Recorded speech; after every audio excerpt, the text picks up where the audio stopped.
رات یہ عام قانون قدرت ہے کہ مرنے کے بعد کوئی زندہ نہیں ہوتا اور دنیا میں واپس نہیں آتا، لیکن اللہ تعالیٰ عبرت کے لیے کبھی کبھی ایسا کر دیا کرتے ہیں۔ ہر دور میں کوئی نہ کوئی ایسا واقعہ پیش آتا رہا ہے، یہاں تک کہ کوئی زندہ ہو گیا اور اس نے مرنے کے بعد کا حال سنایا اور پھر مر گیا۔ اسی قسم کا عذاب قبر سے متعلق ایک واقعہ گلگت میں پیش آیا۔ ایک شخص قبرستان کے پاس سے گزر رہا تھا۔ اس نے کسی قبر سے یہ آواز سنی کہ مجھے نکالو، میں زندہ ہوں۔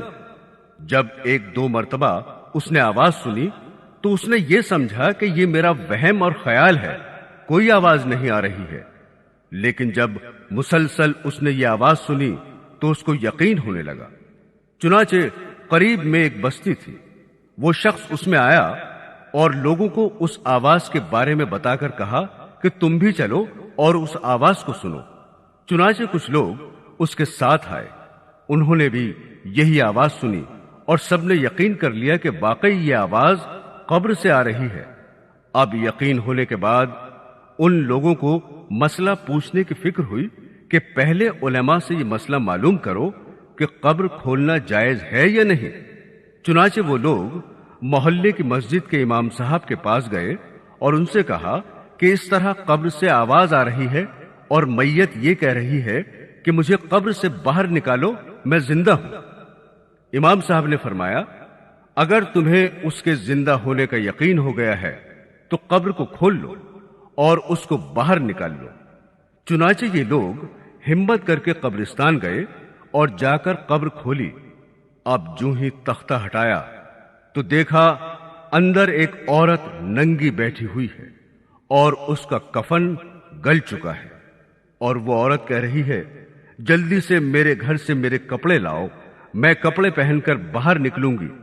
چنانچہ یہ لوگ فوراً دوڑ کر اس کے گھر گئے اور جا کر اس کے گھر والوں کو یہ واقعہ بتایا اور اس کے کپڑے چادر وغیرہ لے کر آئے اور لا کر قبر کے اندر پھینک دیے۔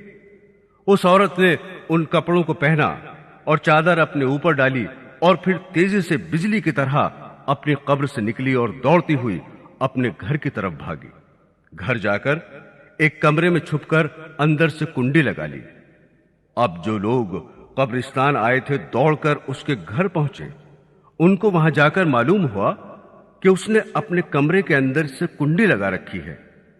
ان لوگوں نے دستک دی کہ کنڈی کھولو۔ اندر سے اس عورت نے جواب دیا میں کنڈی تو کھول دوں گی، لیکن کمرے کے اندر وہ شخص داخل ہو جس کے اندر مجھے دیکھنے کی تاب ہو، اس لیے کہ اس وقت میری حالت ایسی ہے کہ ہر آدمی مجھے دیکھ کر برداشت نہیں کر سکے گا، لہذا کوئی دل گردے والا شخص اندر آئے اور آ کر میری حالت دیکھے۔ اب سب لوگ اندر جانے سے ڈر رہے تھے، مگر دو چار آدمی جو مضبوط دل والے تھے انہوں نے کہا کہ تم کنڈی کھولو، ہم اندر آئیں گے۔ چنانچہ اس نے کنڈی کھول دی اور لوگ اندر چلے گئے۔ اندر وہ عورت اپنے آپ کو چادر میں چھپائے بیٹھی ہوئی تھی۔ جب یہ لوگ اندر پہنچے تو اس عورت نے سب سے پہلے اپنا سر کھولا۔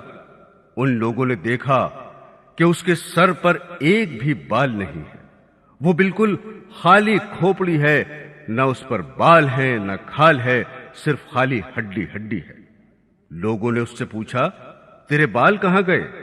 اس عورت نے جواب دیا کہ جب میں زندہ تھی تو ننگے سر گھر سے باہر نکلا کرتی تھی، پھر مرنے کے بعد جب میں قبر میں لائی گئی تو فرشتوں نے میرا ایک ایک بال نوچا، اور اس نوچنے کے نتیجے میں بال کے ساتھ کھال بھی نکل گئی۔ اب میرے سر پر نہ بال ہیں نہ کھال ہے۔ اس کے بعد اس عورت نے اپنا منہ کھولا۔ جب لوگوں نے اس کا منہ دیکھا تو اتنا خوفناک ہو چکا تھا کہ سوائے دانتوں کے کچھ نظر نہیں آیا، نہ اوپر کا ہونٹ موجود تھا نہ نیچے کا ہونٹ موجود تھا، بلکہ 32 کے 32 دانت سامنے جڑے ہوئے نظر آ رہے تھے۔ سوچئے اگر کسی انسان کے صرف دانت ہی دانت نظر آئیں تو کتنا ڈر اور خوف معلوم ہوتا ہے۔ اب ان لوگوں نے اس عورت سے پوچھا تیرے ہونٹ کہاں گئے؟ اس عورت نے جواب دیا میں اپنے ہونٹوں پر لپسٹک لگا کر نامحرم مردوں کے سامنے جایا کرتی تھی، اس کی سزا میں میرے ہونٹ کاٹ لیے گئے، اس لیے اب میرے چہرے پر ہونٹ نہیں ہیں۔ پھر اس عورت نے اپنے ہاتھ اور پیروں کی انگلیاں کھولی۔ لوگوں نے دیکھا کہ اس کے ہاتھ اور پیروں کی انگلیوں میں ایک بھی ناخن نہیں تھا، تمام انگلیوں کے ناخن غائب تھے۔ اس سے پوچھا، تیری انگلیوں کے ناخن کہاں گئے؟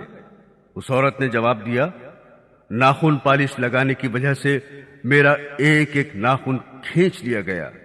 چونکہ میں یہ سارے کام کر کے گھر سے باہر نکلا کرتی تھی، اس لیے جیسے ہی میں مرنے کے بعد قبر میں پہنچی تو میرے ساتھ یہ معاملہ کیا گیا، اور مجھے یہ سزا ملی کہ میرے سر کے بال بھی نوچ لیے گئے، میرے ہونٹ بھی کاٹ دیے گئے اور ناخن بھی کھینچ لیے گئے۔ اتنی باتیں کرنے کے بعد وہ بے ہوش ہو گئی اور مردہ بے جان ہو گئی جیسے لاش ہوتی ہے۔ چنانچہ ان لوگوں نے دوبارہ اس کو قبرستان میں پہنچا دیا۔ محترم خواتین، اللہ تعالیٰ کو یہ عبرت دکھانی مقصود تھی کہ دیکھو اس عورت کا کیا انجام ہوا اور اس کو کتنا ہولناک عذاب دیا گیا۔ بے پردہ خواتین اس واقعے سے عبرت لیں اور ان گناہوں سے توبہ کریں۔